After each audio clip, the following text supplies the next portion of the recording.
Welcome back to the Snooze Files. Tonight we visit the emerald hills and moonlit mists of Ireland, where whispers drift on the wind and an ancient spirit sings her mournful tune.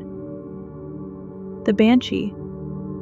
Perhaps you've heard of her, a spectral woman wrapped in white or gray, long hair flowing in the breeze, wailing softly in the dead of night. But who is she really, and why has her legend lingered for so long? In Irish folklore, the Banshee is known as a harbinger, an omen of death. Her cry, it's said, foretells the passing of someone from an old Irish family. But while that might sound ominous, the Banshee isn't a malicious ghost. In fact, in many tales, she's more of a guardian, an ancestral spirit mourning the loss that's about to come. Her cry is not one of horror, but of sorrow, a song of grief, gently offered.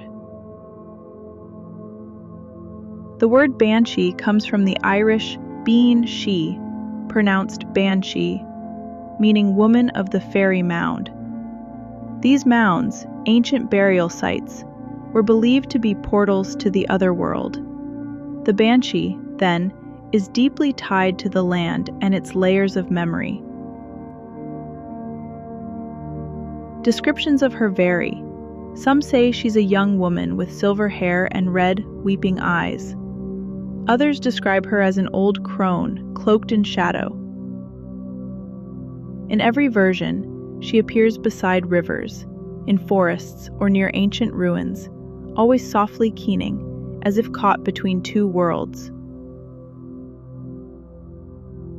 Interestingly, not every family was said to have a banshee.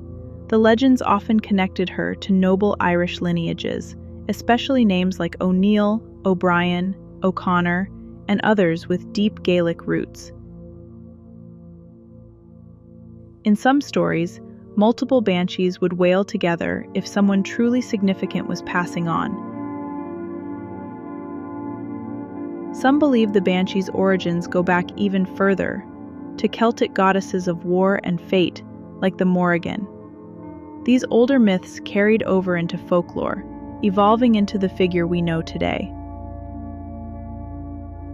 In literature and music, the Banshee appears often, not as a villain, but as a symbol of loss, memory, and the unseen threads that tie us to those who came before.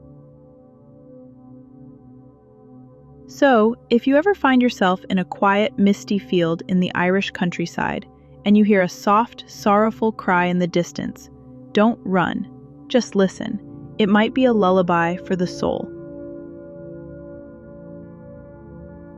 And now, dear dreamer, feel free to let the Banshee's lament carry you off to sleep. If your mind is starting to wander, or your eyelids are growing heavy, feel free to drift off now. For more mundane mysteries and sleepy histories, subscribe to the Snooze Files and send me your suggestions for future episodes. Until then, sleep tight.